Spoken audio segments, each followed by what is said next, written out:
Hello and welcome back to the Welsh Billionaire experiment, where we've put £1 billion into every single Welsh Premier League club and seen how far they can go. We've also massively upgraded everyone's youth and training facilities as well to see if we can get the best out of all their players as well to help them accelerate and get higher up in the European rankings. Before we jump right into it, just remember to drop a like on the video to show your support for the channel and subscribe to the channel as well for brand new Football Manager content, including more experiments just like this. So last episode we only went 3 years into the future. This time we've gone 5 years into the future to see exactly what has happened. If you remember last time, Cardiff Met University won the league title every single time, apart from one actually. I think it was, if we scroll back actually, they won it twice, didn't they? And Bala won it the first time, then Cardiff Met University won it twice. Signing players like Wayne Rooney as their captain and Patrick Van Aanholt as well playing at left back. They've got some really fantastic players. In the 2021 season, the first year that we simulated in this little bit of the experiment, Cardiff Met University won it again, miles ahead of TNS in second and Bangor City in third. And then there's quite a big drop between Bangor City and Bala as well. So a real split between the teams here. Of course, the league table splits halfway through into a championship part and a relegation part. Aberystwyth having a fantastic time in the relegation part, finishing on 51 points, which would have put them fourth overall if they had those points carried up into the second part of the season. But of course, wasn't quite to be for them. Season afterwards, Cardiff Met University winning it again, TNS second again, Bangor City third again, Bala fourth again.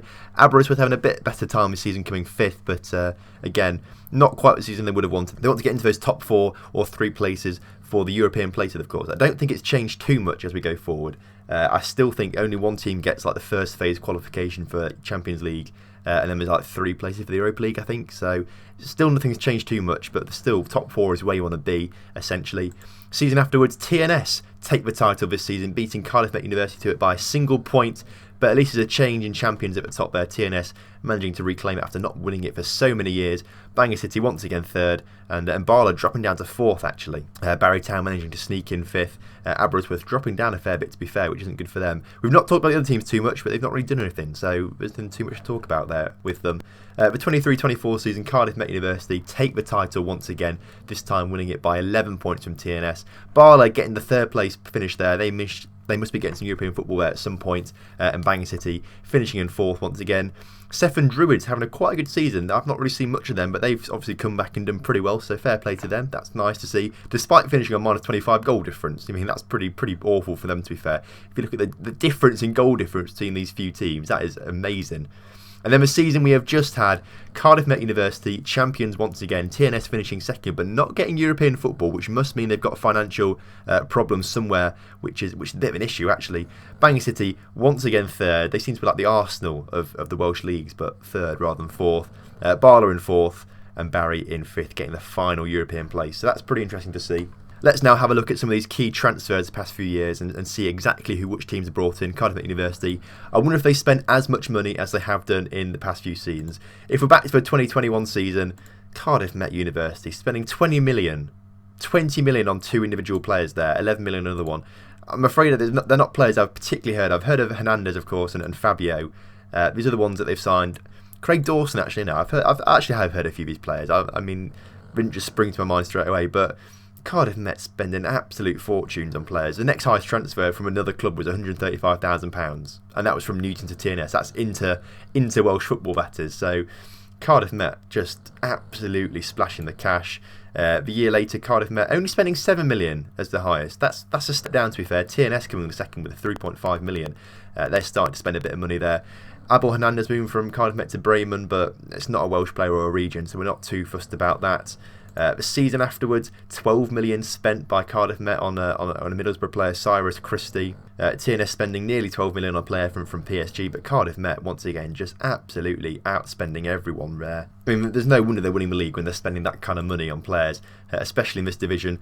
Last season, I think this 23-24 season, 22 million rising to 25 for Gonzalo Fraser from Southampton. Is he real or is he a regen? An Argentinian regen who's only worth 6.5 million, but they spent 20 odd million on him, which is absolutely ridiculous. Claudio Gomez moving from TNS to Dortmund for 17 million. I think that's the highest Welsh outward going transfer there has been, actually. Claudio Gomez, a real life player, I thought he was. Playing for PSG, actually. I thought I recognised him from my PSG save. And then the season we've just had, Cardiff Met spending big again, bringing in some top quality players there, spending 12 million, 8 million, 5 million, just stupid amounts of money for the Welsh Premier League. It's ridiculous.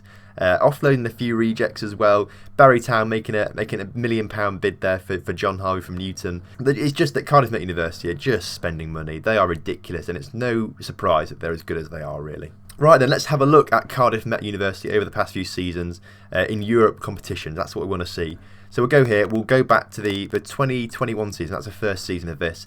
They started in the Champions League, started very well actually, beating Sheriff, beating Legia Warsaw, before losing to Rangers in the Champions qualifying round, leg 3, or third round rather, leg 1, and during the second leg, which put them in the Euro Cup 4th qualifying round, which they lost to Malmo. So unfortunately for them, out at the qualification stages in that season. The season afterwards, though, they won it again, so of course they got into the Champions League, beating Dundalk.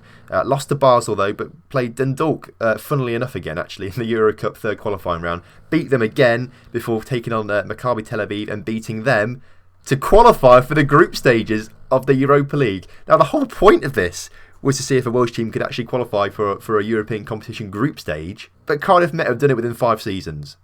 So I feel like now the target's got to change. It's got to be now group stages in the Champions League, or even just like the later stages of a competition. That would be fantastic. But they came up against AC Milan, obviously losing that game because it's AC Milan. Had a 1-0 win over Hertha and a 1-1 draw with Galatasaray, so that's pretty decent. Beat Galatasaray the second time round. Lost to AC Milan, unfortunately, but it came to Hertha again and they drew.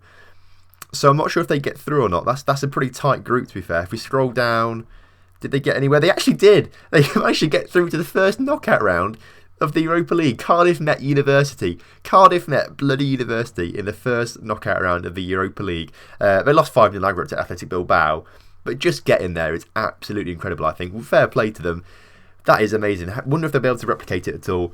Season afterwards, though, it doesn't look like it so far. They get to the group stages again, though, which is fantastic. Again, they're out in the Champions League qualifying, this time into AEK, but beat a few teams, including Zulte Waregem, to get into the Europa League once again, coming against Rosenborg, Besiktas and Genk, but losing to Genk in one of the legs, drawing the other one. They beat Besiktas and lost to Rosenborg. Second time against Rosenborg, a draw, and I lost to Besiktas. Obviously, must have put them bottom of the group, I think. So they didn't qualify that season, but if they're consistently getting Europa League group stages, that is amazing. I mean, I would not have expected that at all. I mean, they're in it again. I cannot believe this. This is amazing. Shamrock Rovers, they got past before. Vardar lost to Dinamo in the Champions League qualifying. They won the first leg, actually. But that put them straight into the group stage, actually, because that's a playoff. They were so close to the group stages. They were so close to the group stage of the Champions League there. That's really unfortunate. Fiorentina, Qarabag and SK Rapid Wien proving to be too strong, unfortunately, for our Cardiff Met University Warriors. Season after that, again, they're still in the group stages. This is amazing. Losing out in the Champions League qualifying third round this time to Qarabag. Saw of Maribor in the last qualifying round of the Euro Cup before coming up against Hapoel, which is a team from Israel, I believe, Shakhtar and Celtic. And that's a tough group, to be fair, I think. Although saying that, the second half of that, 2 draws and a win, has that put them through? It put them through against Napoli. They went to the first knockout round once again, lost to Napoli unfortunately, but Cardiff Met. That was a season we just had as well. That is absolutely incredible. I'm over the moon for the boys. Well done. Now TNS have come second quite a lot, so they must have Europa League football. First season losing to Borussia Mönchengladbach in the second qualifying round, so that's fair play, not getting past them. Second season, they got all the way to the third qualifying round, but losing to Cologne 2-1 aggregate after winning the first leg, which is unfortunate. Saw of Aberdeen, though, which is quite interesting. The next year afterwards, once again losing in that third qualifying round to Young Boys after beating Maribor and Dinamo BT, whoever they are, I'm not quite sure which country they come from. The season afterwards, financial irregularities meant they couldn't play that season, which is a bit poor from them. Season afterwards, got to the fourth qualifying round of the Europa League before losing to Olympiacos, which is unfortunate. Saw of Panathinaikos, though, which is a decent side, to be fair, so fair play to them for doing that. They are starting to do pretty well for themselves, TNS and the New Saints. And then the season we've just had is just started, actually. This is the brand new season. They've already got a friendly lined up. That was the season we just had. So fair play to the New Saints, doing pretty well for themselves. Let's have a look at Bangor then, losing in the first round of the Europa League qualification to Lech in that first season. So not too much to shout about there. AEL lost to them in the first round of the season afterwards. Starting to pick up a bit of a theme here. They lost in the second round, actually, this time to Frankfurt on away goals of all things. That's quite unfortunate. Frankfurt, a very decent side there, so I don't blame them for losing that, actually. Season afterwards, Second round, qualification round, once again, Maccabi Tel Aviv losing only just 3-2 on aggregate after winning the second leg 2-1 bravely at home, but lost that. Season after that, not in anything at all, so I presume some sort of financial thing, or maybe they finished a bit low down, I can't quite remember, and they've got a friendly lineup. So that was the season we just had. So Bangor not doing too much really, sort of getting to second qualification round, but no Cardiff Met University, unfortunately. I think the final team we'll look at then is Barla Town. They're doing pretty well for themselves. They're the sort of the team that finished solidly fourth every season. The first 2 seasons though, no European football. Then they played Kukuriki from Serbia in the 22-23 season, the first qualification round of the Europa League, but lost to them unfortunately quite heavily, 5-2 on aggregate. The season afterwards, again losing to FC Inter. I'm not entirely sure where they're from. FC Inter from Finland. That's quite embarrassing actually if they lost that. I say embarrassing, they're from bloody Wales, aren't they? So it's not that embarrassing. 3-2 on aggregate there, very unfortunate. And then the season we've just had, getting all the way to the third qualification round after beating Flora, Cluj, and losing eventually to Spartak Moscow. Only 2-1 aggregate, unfortunately, losing the home leg there to Spartak. That's a decent result against Spartak actually. I'm impressed with that, to be fair. So well done, Barla. A quick little look at the Welsh Cup as well. I'm sure that will come a few times in the comments. So this is how the Welsh Cup's gone. It's actually gone to a fair few teams. I mean, it's gone to the top teams around, I suppose. Like, you know, you got your TNSs, your Cardiff Mets, your Barlas. Aberystwyth getting in there as well. Bangor also picking up one. But it's nice to see that a few different teams are winning that, which is nice to see, actually. So all of those great European performances from the boys have done pretty well, to be fair. They've put the Welsh Premier Division up to 54th, but the season that's just been hasn't ticked over yet, so this will go even higher. I reckon by the end of the season actually finishes, it will go into the top 50 or so, which is fantastic, to be fair. I'm really impressed with it. As far as I'm aware, the rules are still the same with qualification. I mentioned it earlier, but I didn't actually check. But as far as I'm aware, qualification is still the same. 1 team qualifies for the Champions League first qualifying phase. 3 teams qualify for the first qualifying round of the Europa League, and the winner of the Welsh Cup gets one of those as well, and 2 in the league. So that's interesting. TNS failed their licence; they've got financial problems there. Let's have a little look at what their financial issues are. I mean, they're still looking pretty on 580 million. I just guess they've broken financial fair play, paying way too much on wages and things like that. In terms of facilities, training and youth have gone down slightly, which is a little bit of an issue. We're going to inspect regens now by looking at the Welsh team, actually. One way to see if these teams are producing top quality regens is by looking at the national teams. So if they've got some regens playing for these teams in the national team, then by all means we know that it's working. If they don't, then perhaps it's not working quite as we hoped. So let's look at the senior squad.